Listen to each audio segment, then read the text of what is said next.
Software engineering में हम अध्याय 7 देख रहे हैं, प्रिंसिपल्स दैट गाइड प्रैक्टिस।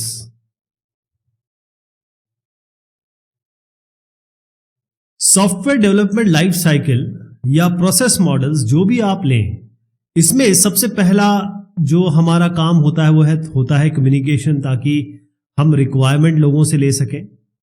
उसके बाद सेकंड बहुत इंपॉर्टेंट फेज जो होता है वो होता है प्लानिंग। तो यहां जब हम प्लानिंग की बात कर रहे हैं, इसके पीछे कई सारे सिद्धांत हैं। प्लानिंग एक्टिविटी में पहली चीज आती है हर चीज का प्रबंधन करना, क्योंकि आपने सॉफ्टवेयर बनाने की शुरुआत की और यहां तक सॉफ्टवेयर बना, तो इसके बीच में क्या क्या होने वाला है उसके लिए आपको प्लान करना होता है। यानी कि जो प्रबंधन है उसका हर एक एक्टिविटी का प्रबंधन होना होता है, चाहे टास्क हो, एक्शन हो। और साथ में कौन कौन सी टेक्निकल प्रैक्टिसेस, क्योंकि सॉफ्टवेयर बनाना एक टेक्निकल काम है, तो आप कौन सा कोड यूज करेंगे, कौन सी प्रोग्रामिंग लैंग्वेज यूज करेंगे, कैसे टेस्टिंग आपकी मेथोडोलॉजी होगी, तो वो सब काम प्लानिंग के अंतर्गत आता है। बहुत मुश्किल होता है कि ये पता कर सकें कि क्या समस्याएं आने वाली हैं, क्योंकि बिजनेस चेंज हो सकता है, आपके स्टेक होल्डर की रिक्वायरमेंट चेंज हो सकती है। लेकिन एक अच्छी टीम वही होती है, एक बेहतरीन सॉफ्टवेयर टीम वही होती है जो प्लान करे, एडवांस में प्लान करे। तो दो तरीके की प्लानिंग फिलॉसफी है। फिलॉसफी का मतलब होता है दर्शन, और दो के अलावा मैं एक और इसमें आपको जोड़ने वाला हूं। पहले आप देखिए जो मिनिमलिस्टिक और ट्रेडिशनलिस्ट क्या होती है। Minimalistic as the name is suggesting, ये बता रहा है मिनिमम मतलब कम से कम। इनका यह कहना है कि डिटेल्ड प्लान की जरूरत नहीं है। यानी कैसा, आपने एक प्लान बनाया, ठीक है जी, मतलब पूरा प्लान बना लिया शुरुआत से अंत तक, अब कोई चेंज आ गया तो ये प्लान चेंज हो जाएगा। उसके बाद फिर कोई चेंज आ गया, तो हर बार जब भी चेंज आएगा, कोई भी परिवर्तन आएगा, तो ये प्लान बनाने का कोई मतलब है नहीं। कम से कम प्लान बनाइए। मिनिमलिस्टिक का मतलब ये है। एक ट्रेडिशनलिस्ट होता है, इनका ये कहना है कि अगर आप प्लान प्रॉपर नहीं बनाएंगे कि 3 महीने बाद क्या करना है, 6 महीने बाद क्या करना है, किस समय हमको टेस्टिंग शुरू करनी है, किस समय में टेस्ट केसेस लिखने हैं, सॉफ्टवेयर रिक्वायरमेंट किस तरीके से लिखने हैं, उसके लिए यूज केस मॉडल बनाने हैं कि नहीं बनाने, तो ये सारी जो है ट्रेडिशनलिस्ट अप्रोच अगर आप नहीं बनाएंगे तो टीम कहीं ना कहीं ट्रैक भूल जाएगी या रास्ते से इधर उधर हो जाएगी। अब जो आपको मैं तीसरा बता रहा हूं ये थोड़ा सा नया है, ये है एजिलिस। इसका मतलब ये है कि प्लान तभी करें जब जरूरत हो, यानी कि फटाफट क्विक प्लानिंग है, फटाफट प्लान करें, कम प्लान करें और आगे बढ़ें। लेकिन ध्यान रखिएगा कि ये तीनों ही तरीके जो मैंने आपको बताए, इसमें कई बार ऐसे होता है कि हम ओवर प्लान कर जाते हैं, यानी जितनी प्लानिंग की जरूरत है उससे ज्यादा प्लानिंग कर जाते हैं, या फिर प्लान पूरा नहीं कर पाते हैं, तो कहीं ना कहीं हमें लॉस हो जाता है। तो कई सारे प्रिंसिपल हैं जो प्लानिंग के लिए लगने ही चाहिए। अगर आप प्लानिंग कर रहे हैं, तो अगर एक प्लानिंग के फेज में आप इन्वॉल्व है सॉफ्टवेयर डेवलपमेंट में, तो आपको क्या क्या चीज दिमाग में रखनी है वो ये बताया गया है कि understand the scope of the project. हर एक प्रोजेक्ट का एक स्कोप होता है, यानी कि दायरा होता है। दायरा मतलब उसकी परिधि होती है कि आपको करना क्या है इसमें।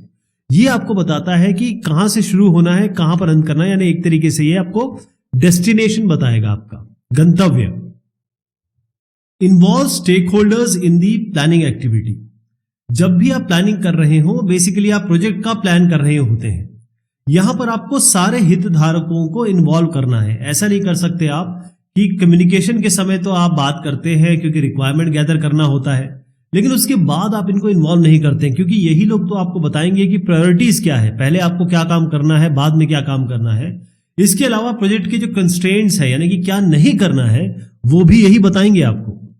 Recognise that planning is iterative. ध्यान रखिएगा, प्लान एक बार बना दिया तो वो कोई पत्थर की लकीर नहीं हो जाती, क्योंकि आज का समय है, परिवर्तन होगा ही होगा। जैसे ही आप यहां काम शुरू करेंगे, आपने शुरुआत तो कर दी, यहां पर कोई परिवर्तन आएगा, यहां कोई परिवर्तन आएगा, तो वो जो परिवर्तन आएगा उसके हिसाब से आपको अपना प्लान भी चेंज करना पड़ेगा।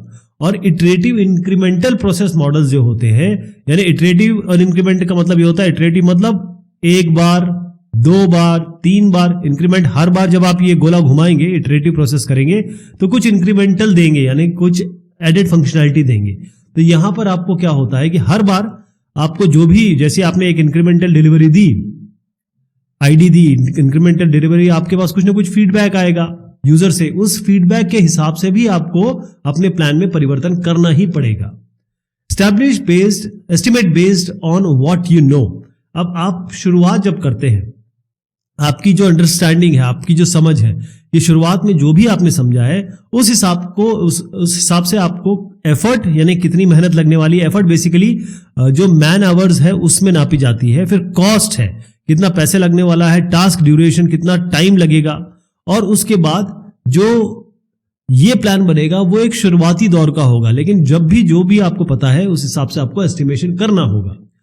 Consider risk as you define the plan. जब भी आप प्लान बनाते हैं, होता यह है कि हम सब चीजें बड़ी एक रियलिस्टिक मान लेते हैं, लेकिन रिस्क जो होते हैं वो हमेशा आते हैं, और कई ऐसे रिस्क जो बहुत जबरदस्त इंपैक्ट करने वाले हैं, जिनकी प्रोबेबिलिटी होने की प्रोबेबिलिटी बहुत हाई है।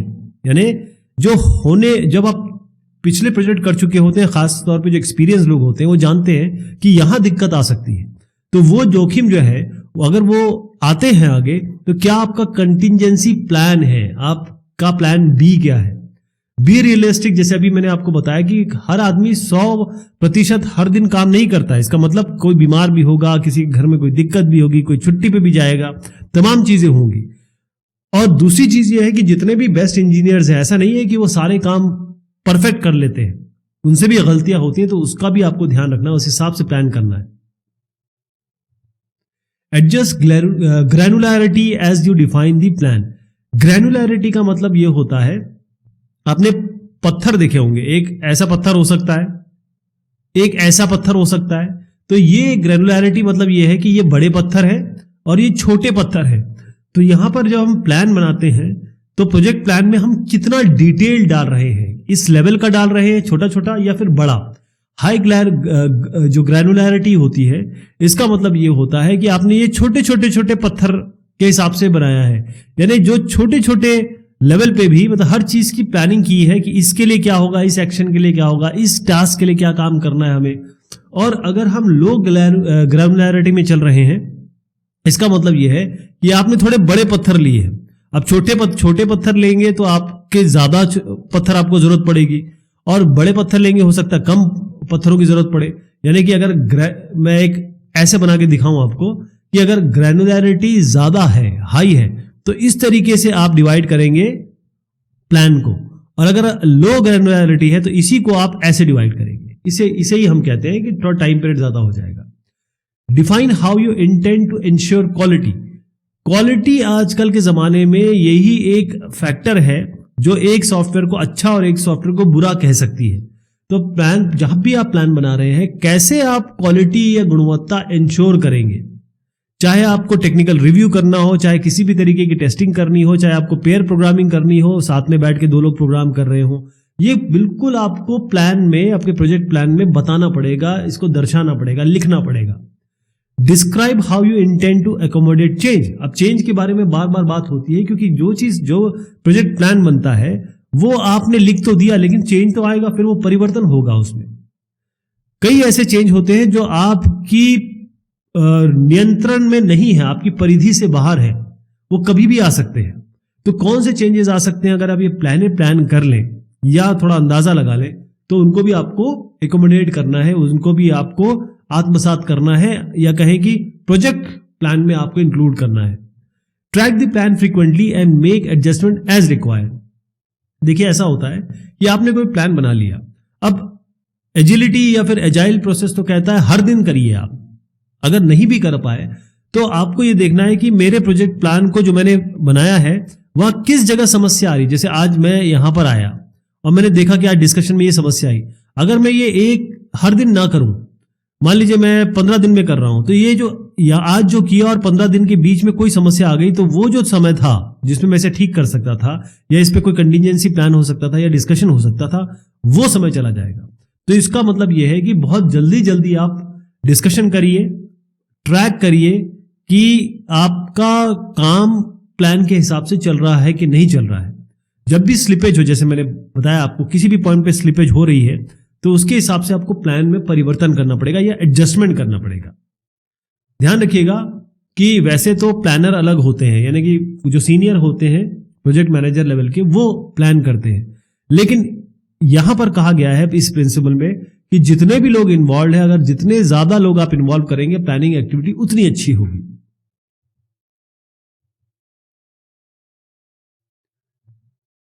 किसी भी सॉफ्टवेयर डेवलपमेंट लाइफ साइकिल में आप शुरुआत करते हैं कम्युनिकेशन से, यानी कि बातचीत से। उसके बाद आप प्लानिंग पे आते हैं, आप प्रोजेक्ट प्लान करते हैं। इसमें बहुत सारे प्लान्स बनते हैं, प्रोजेक्ट प्लान बनता है, टेस्टिंग प्लान बनता है, वैलिडेशन प्लान बनता है, बहुत सारे आर्किटेक्चरल प्लान बनते हैं। तो ये सब ये प्लानिंग के तहत आता है। आर्किटेक्चर डिजाइन में बनेगा, लेकिन प्लानिंग पहले हो जाती है। लेकिन इसके बाद एक बहुत इंपॉर्टेंट आता है मॉडलिंग। मॉडलिंग का मतलब यह है कि अब हम सॉफ्टवेयर बनाने की शुरुआत कर रहे हैं। वैसे सॉफ्टवेयर बनाने की शुरुआत तो कम्युनिकेशन से हो गई, लेकिन एक्चुअल इंप्लीमेंटेशन की शुरुआत हम करने वाले हैं। तो होता यह है कि हम मॉडल्स बनाते क्यों हैं? अगर हमें कोई चीज किसी को बतानी हो, समझानी हो या खुद समझनी हो, तो हम क्या करेंगे? उसका मॉडल बना देंगे। बच्चों को प्रोजेक्ट दिया जाता है क्या कि भाई बेटा ये आप एक काम करो, इसका मॉडल बना के लाओ, तो बच्चे मॉडल बना के ले जाते हैं, वो इनका प्रोजेक्ट होता है। इसी तरीके से जब भी हम सॉफ्टवेयर बनाना चाहते हैं तो उसका हमें मॉडल बनाना पड़ेगा, अच्छी अंडरस्टैंडिंग के लिए, अच्छी समझ के लिए। जैसे मैं एग्जांपल बताता हूं आपको, जब आप एक एयरप्लेन बनाना चाहेंगे तो आप सीधा प्लेन बनाना तो नहीं शुरू कर देंगे, इसका एक मॉडल बनाएंगे। वो मॉडल जो आप देखेंगे, जो आपके साथ वाले देखेंगे, एक्सपर्ट देखेंगे, स्पेशलिस्ट देखेंगे, उस मॉडल को वो देखेंगे और उसके बाद उसको अप्रूव करेंगे, तब वो आगे बढ़ेगा। तो ये जो प्लेन का मॉडल है वो प्लेन जितना बड़ा नहीं होगा, ये छोटा होगा। स्केल में जो पैमाना है या फिर माप में छोटा होगा, लेकिन वो आपको रियलिस्टिक पिक्चर दिखाने जैसी होने वाली उसको दिखाने में सक्षम होगा। तो जिस तरीके से कोई भी एंटिटी, जैसे आप फिजिकल थिंग कहें या फिर सॉफ्टवेयर कहें, जब भी हम बनाते हैं तो वो इंफॉर्मेशन दिखाने में केपेबल हो। यानी एक मॉडल, जब भी आप सॉफ्टवेयर मॉडल बनाते हैं कि कैसे जो इसका आर्किटेक्चर क्या होगा, ये काम क्या करने वाला है, बिहेवियर क्या होगा, कोई भी सॉफ्टवेयर मॉडल ये आपको दिखाने में सक्षम हो कि भाई जो जो चेंज परिवर्तन आने वाले हैं, या सिस्टम कैसे बिहेव करेगा, इंटरफेसिंग कैसे होगी, या इसमें क्या क्या सुविधाएं और विशेषताएं होगी। सॉफ्टवेयर इंजीनियरिंग में दो तरीके के मॉडल आप बना सकते हैं, दो क्लासेस कह सकते हैं आप। इसमें एक जो मैं कहूंगा उसे हम कहते हैं रिक्वायरमेंट मॉडल, इसको हम एनालिसिस मॉडल भी कहते हैं। दूसरा मॉडल जो हम बना सकते हैं उसको हम कहते हैं डिजाइन मॉडल। तो रिक्वायरमेंट मॉडल जिसको हम एनालिसिस मॉडल भी कह रहे हैं, और दूसरा मैं कह रहा हूं डिजाइन मॉडल। तो सॉफ्टवेयर इंजीनियरिंग में जो मैं रिक्वायरमेंट मॉडल के बारे में बात कर रहा हूं, यहां पर कस्टमर की रिक्वायरमेंट दिखाई जाती है, और कस्टमर रिक्वायरमेंट को लेने के बाद आप 3 डोमेन में, 3 आयामों में डिस्कशन करते हैं या बनाते हैं इसको। एक तो इंफॉर्मेशन डोमेन, दूसरा होता है फंक्शन डोमेन, तीसरा होता है बिहेवियर डोमेन। अब इसका मतलब क्या होता है? इंफॉर्मेशन का मतलब ये होता है कि कौन कौन से आप यहां पर डेटा यूज करने वाले हैं, कैसा डेटा फ्लो होगा। फंक्शन का मतलब होता है क्या क्या फंक्शन इसमें मिलेंगे, क्या क्या ये कार्य करने वाला है सॉफ्टवेयर। इसके बाद बिहेवियर मतलब ये है कि जो भी इवेंट होंगे उसके हिसाब से ही अपना बिहेवियर कैसे चेंज करेगा, क्योंकि यहां पर ट्रांसफॉर्मेशन होगा, डेटा चेंज होगा, यहां से वहां जाएगा, यूजर एक्टिविटी होगी। तो ये रिक्वायरमेंट मॉडल कहते हैं। इसी तरीके से अगर मैं डिजाइन मॉडल पे आऊं, तो डिजाइन मॉडल में ये होता है कि बेसिकली ये जो कोडर होंगे उनके लिए मदद करता है कि कोडर कैसे बेहतरीन इस मॉडल को यूज करके अपना कोडिंग करेंगे। तो यहां पर आप सॉफ्टवेयर का आर्किटेक्चर बना के देंगे, यूजर इंटरफेस कैसा होगा जिससे यूजर इंटरैक्ट करेगा, और साथ में कितने कंपोनेंट्स और कहां कहां लगाए जाएंगे। मान लीजिए कोई आपने commercial off the shelf cords ले आए, या कोई लाइब्रेरी आपको इसमें इंक्लूड करनी है सॉफ्टवेयर में, तो वो कहां किस जगह फिट होगी। मॉडलिंग जो होता है normally software development life cycle में तीसरा आयाम होता है, यानी कि तीसरे लेवल पे आता है कम्युनिकेशन, प्लानिंग, फिर मॉडलिंग। तो इस मॉडलिंग में कई लोगों ने कई सारी चीजें बताई है, जिसमें एम्बलर साहब और जेफरीज, इन्होंने कई सारे मॉडलिंग प्रिंसिपल्स बताए कि भाई अगर आप सॉफ्टवेयर इंजीनियर हैं और मॉडलिंग के क्षेत्र में हैं या यहां पर काम कर रहे हैं, तो आपको कई चीजें दिमाग में होनी चाहिए। ये जो इन्होंने बताया है बेसिकली एजाइल प्रोसेस मॉडल के लिए बताया था, लेकिन आप देखेंगे कि जितने भी सॉफ्टवेयर डेवलपमेंट लाइफ साइकिल है उन सबके लिए लागू होगा। कैसे? एज ए सॉफ्टवेयर इंजीनियर बता रहा हूं आपको। सबसे पहला यह है कि आपका गोल क्या है। आप सॉफ्टवेयर टीम में हैं या सॉफ्टवेयर बनाने वाले हैं, तो बेसिकली तो सॉफ्टवेयर बना रहे हैं। आप जितने भी मॉडल बनाते रहे, उसका कोई यूज तो है नहीं, कोई फायदा तो है नहीं। कोई आपसे नहीं पूछेगा कि आपने 100 मॉडल बना दिए, सब आपसे ये पूछेंगे सॉफ्टवेयर बनाया कि नहीं बनाया। तो मेन हमारा जो प्राइमरी गोल है वो क्या है कि मॉडल नहीं बनाना है, सॉफ्टवेयर बनाना है। कई बार लोग इतने सारे मॉडल बना देते हैं या उसमें समय खपा देते हैं जिससे हमको एक्चुअल चीज नहीं बन पाती, सॉफ्टवेयर नहीं बन पाता है। उसको थोड़ा अवॉइड करना पड़ेगा। Travel light, don't create more models than you need. इसका मतलब यही है, पहले प्रिंसिपल से ये रिलेटेड है कि हर एक जो मॉडल है, जो मॉडल आप बनाने के लिए टाइम व्यय कर रहे हैं या कैसे कर सकते हैं कि खर्च कर रहे हैं, तो वो जो समय आप जो खर्च कर रहे हैं वो आप कंस्ट्रक्शन के समय भी तो कर सकते थे, मतलब कंस्ट्रक्शन के लिए भी कर सकते थे। यानी कि कम्युनिकेशन, प्लानिंग, मॉडलिंग, उसके बाद कंस्ट्रक्शन आता है। यहाँ पर एक्चुअल आप कोड लिखते हैं, टेस्टिंग करते हैं। तो मॉडल बनाने के लिए अगर ज्यादा समय खा जाएंगे आप, तो फिर कंस्ट्रक्शन कब करेंगे। इसीलिए आपको वही मॉडल बनाएं जिसकी जरूरत हो और जिससे हम सॉफ्टवेयर बनाने में हमको मदद मिले। Strive to produce the simplest model that will describe the problem और द सॉफ्टवेयर। अब इसमें अगेन वही बात आती है कि हर चीज को आपको सिंपल बनाना है। आप इतना ऐसा गंभीर मॉडल ना बना दे, इतना कॉम्प्लेक्स मॉडल ना बना दे जो आप ही समझ पाए, आगे वाला कोडर समझ ही ना पाए उसको। यानी बेसिकली क्या है कि आपका जो भी काम होना है, जो भी मॉडल बना रहे हैं, उस मॉडल के हिसाब से कोडिंग होनी है, उसी के हिसाब से टेस्टिंग होनी है, उसी के हिसाब से मेंटेनेंस होना है। Build models in a way that makes them responsive to change. अब यहां पर चेंज की बात आ गई। अब आपने एक मॉडल तो बना दिया, मान लीजिए ऐसा मॉडल कोई बना दिया और किसी ने कहा कि भाई ये ऐसा है ना, ये पार्किंग यहां नहीं होनी चाहिए, यहां होनी चाहिए। अब अगर इस तरीके से मॉडल बनाए तो पार्किंग यहां करने में तो बहुत दिक्कत आ जाएगी। तो आपको मॉडल ऐसा बनाना है कि चेंज के लिए आप तैयार रहे, मान के चले कि मॉडल्स में चेंज होंगे। ठीक है जी। अगर आपके पास रिक्वायरमेंट मॉडल पूरी तरीके से तैयार नहीं है तो ध्यान रखिएगा, इस मॉडल अगर आपका तैयार नहीं है, रिक्वायरमेंट मॉडल ही मतलब रिक्वायरमेंट ही आपने ठीक से नहीं ली है, उसके मॉडल तैयार नहीं कहे, तो आप डिजाइन मॉडल नहीं बना पाएंगे। और डिजाइन मॉडल नहीं बना पाएंगे तो जब आप कोड करेंगे या एक्चुअली इंप्लीमेंट करेंगे तो बहुत सारे इसमें फंक्शन, यानी जो भी इसमें क्रिया है, काम है और फीचर जो विशेषताएं हैं वो सारी रह जाएंगी।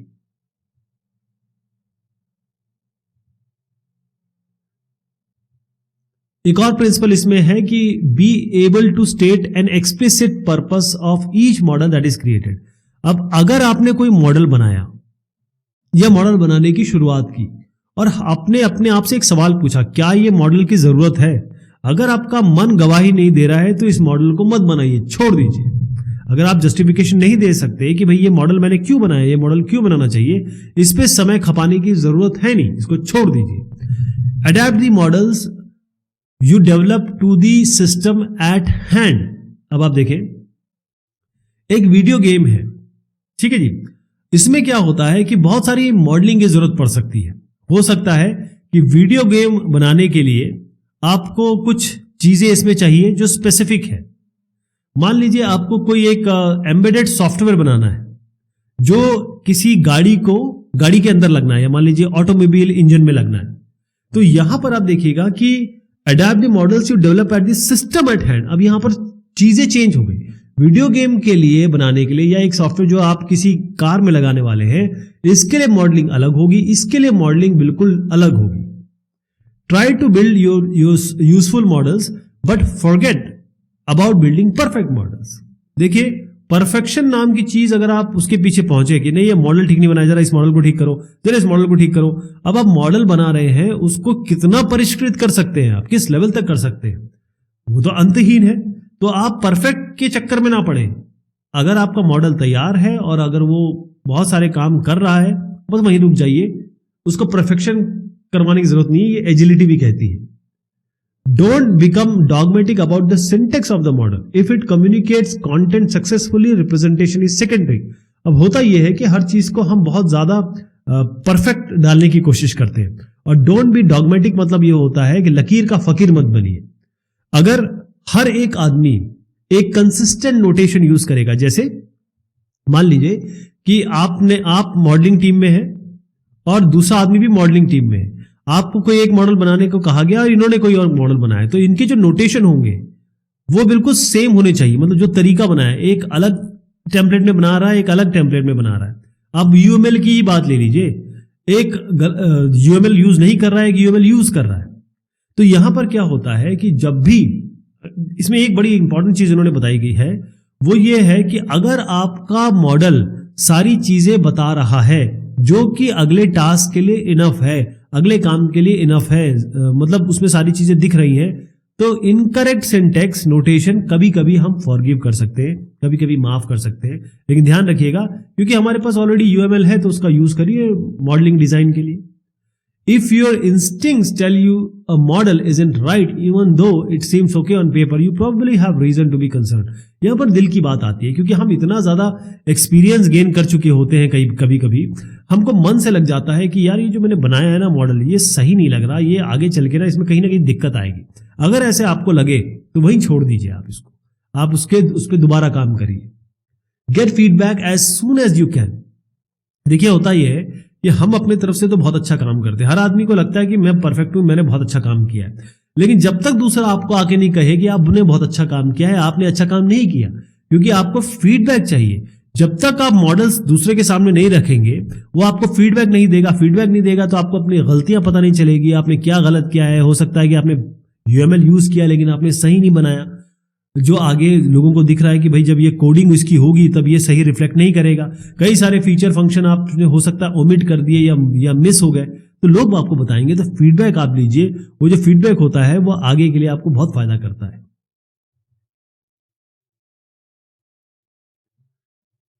Requirements modelling principles. अब जब हम रिक्वायरमेंट या कहेंगे रिक्वायरमेंट को मॉडल करते हैं तो उसके पीछे क्या प्रिंसिपल होते हैं, उसके पीछे क्या सिद्धांत है, तो इसकी चर्चा हम करेंगे अगली बार। तब तक शुक्रिया, मेहरबानी आप सभी की।